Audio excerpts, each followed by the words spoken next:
ประเพณีแห่นางสังขารหรือว่านางสงกรานต์ประจำเมืองหลวงพระบางมีมาเกือบ100 ปีตั้งแต่อดีตจนถึงปัจจุบันวันนี้ก็ยังเป็นประเพณีที่ชาวลาวเฮาให้ความสนใจคับค้าหนาแน่น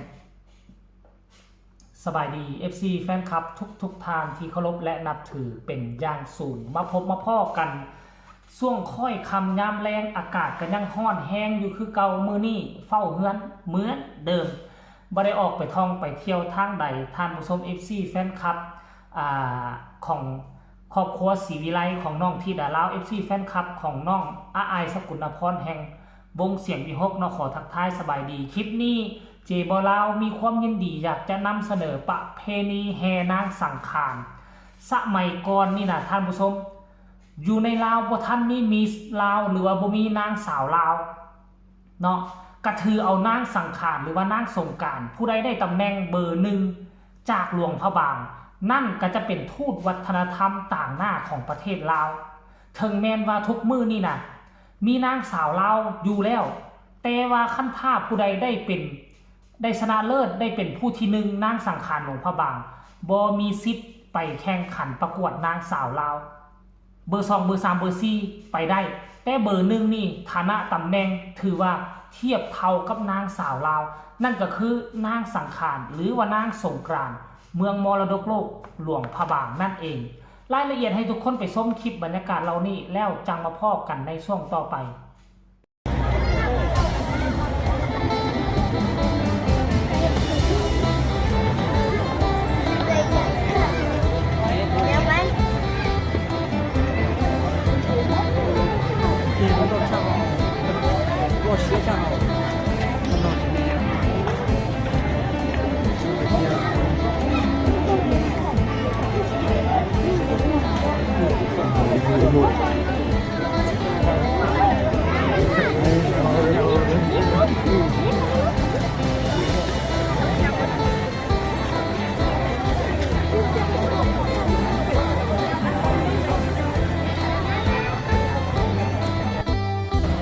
อีโหไล่เทเนาะลุงเนาะอีโหไล่เทเนาะไล่เทไล่ว่าอีโหนะแต่อีโหก็งามๆเมิดโอ้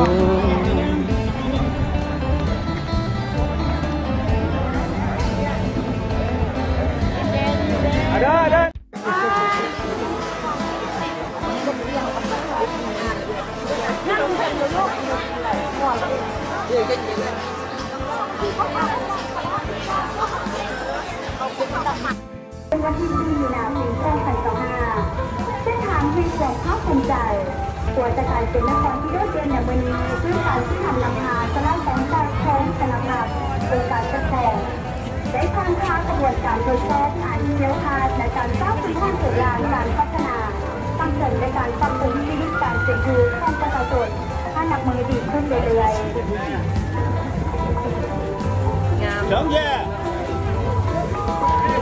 และที่ตามมาด้วยขบวนที่18นั่นก็คือขบวนป้ายหมดแค่ขอแทน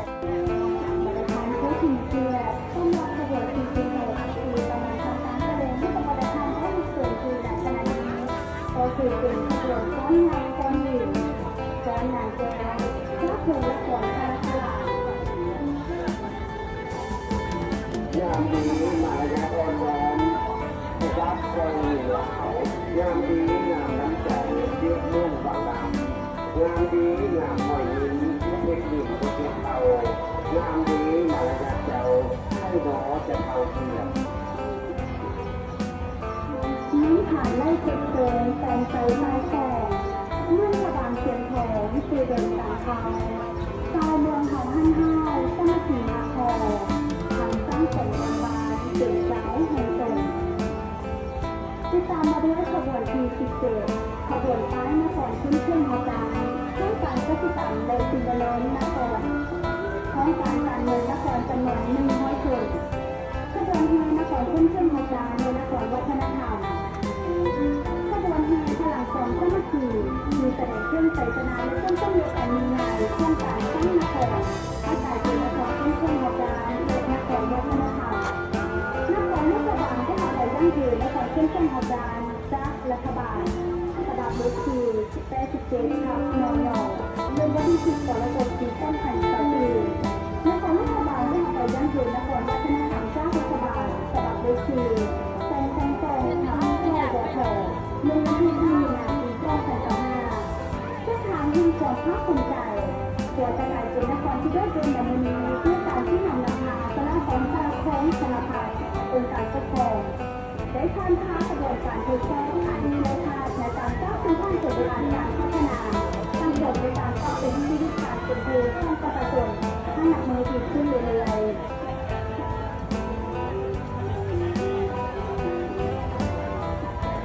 และที่การมาด้วยขบวนที่18เป็นก็คือขบวนป้ายมรดกเป็นสัญลักษณ์ในประวัติศาสตร์ที่นำเอาความอันทะเลใจต่อดีที่เจ้าคนในการเอาใจใช้คุ้มครองและปกปักรักษาวัฒนธรรมและธรรมชาติมีโลกบางได้คำขอเป็นมรดกโลกทั้งสังกิจแห่งสาธารณรัฐประชาธิปไตยประชาชนลาวในวันที่9 ธันวาคม ปี 2525และในเดือนพฤศจิกายนมรดกโลกยังเป็นทางการในวันที่9 ธันวาคม ปี 2525เป็นเรื่องเป็นแบบนี้เป็นคุณค่าด้วยดีที่ได้ประกอบในเรื่องของสร้างเมืองไทยที่มีอย่างนี้เพื่อจะทำอย่างไร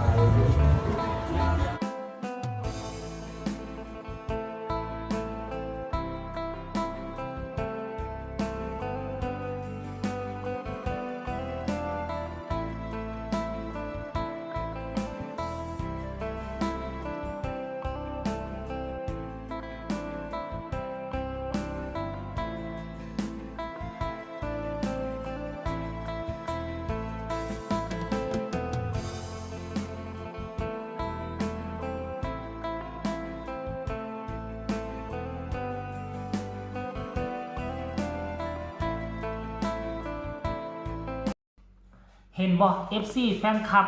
ค่อยก็เชื่อว่านางสงกรานต์ทางฝั่งไทยก็มีแต่ว่าพี่น้องชาวไทยเอิ้นว่านางนพมาศแม่นบ่ก็เห็นมีคือกันอยู่เนาะแม่นว่าอยู่ว่าทางฝั่งไทยก็มีสงกรานต์ทางฝั่งลาวก็เอิ้นว่าสงกรานต์หรือว่าปีใหม่ลาวทั้งเขมรทั้งเขมรอยู่ทั้ง12ปันนาอยู่ทั้งรัฐ3ประเทศพม่ากอลิ้นเฉลิมฉลองเช่นเดียวกันแล้วยังบ่พออยู่ทั้งจีนก็มีทั้งกวงซีจ้วงก็มีการเล่นสงกรานต์เช่นเดียวกันต่างฝ่ายต่างมีการเล่นสงกรานต์แต่รูปแบบเจาะลึกลงไปการละเล่นกิจกรรมจะแตกต่างกันทางฝั่งไทยก็จะมีกิจกรรมหลายสิ่งหลายอย่างที่ฝั่งลาวบ่มีแทรกซ้อนเข้าไปในบุญกุศลสงกรานต์อยู่ทางฝั่งลาวก็เช่นเดียวกันแต่ว่าเป็นประเพณีและเป็นต้นตำรับของประเทศลาวต้องยกให้ทั้งหลวงพระบางหลวงพระบางเป็นตัวแรกเริ่มเนาะแต่ว่าปัจจุบันนี้บ่ฮู้ว่ากระทรวงวัฒนธรรมทางสปลาวเขาเจ้าเฮ็ดหยังอยู่ปล่อยให้ทุกจังหวัด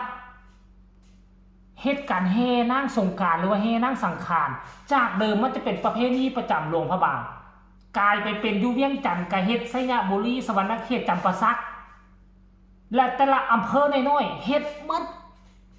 กลายมาเป็นของตะกี้น่ะฮอดบุญสงกรานต์ฮอดบุญปีใหม่ยามใดผู้ใดอยากเห็นนางสงกรานต์นางสังขารต้องจ้างรถมาแต่จำปาสักทางภาคใต้ขึ้นไปภาคเหนือพากันไปเบิ่งได้ปัจจุบันนี้อยู่แห่งใดก็มี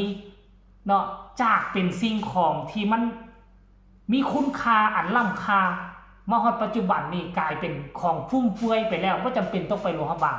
ก็สามารถเห็นได้ทุกภาคพื้นอยู่ในประเทศลาวท่านผู้ชม FC แฟนคลับก็ขอฝากฟังคลิปนี้อีกคลิปนึงก็แล้วกันให้ทีมงานบ้านศรีวิไลให้ได้รับได้ฮู้ถึงการลิ้นบุญปีใหม่อยู่ทั้งฝั่งลาวเขาเจ้ามีการละเล่นคือแนวใดใครเห็นแล้วมีคำคิดคำเห็นแนวใดก็ส่งข่าวมาได้ทางใต้คอมเมนต์สำหรับคลิปนี้ลาท่านผู้ชมไปก่อนสวัสดี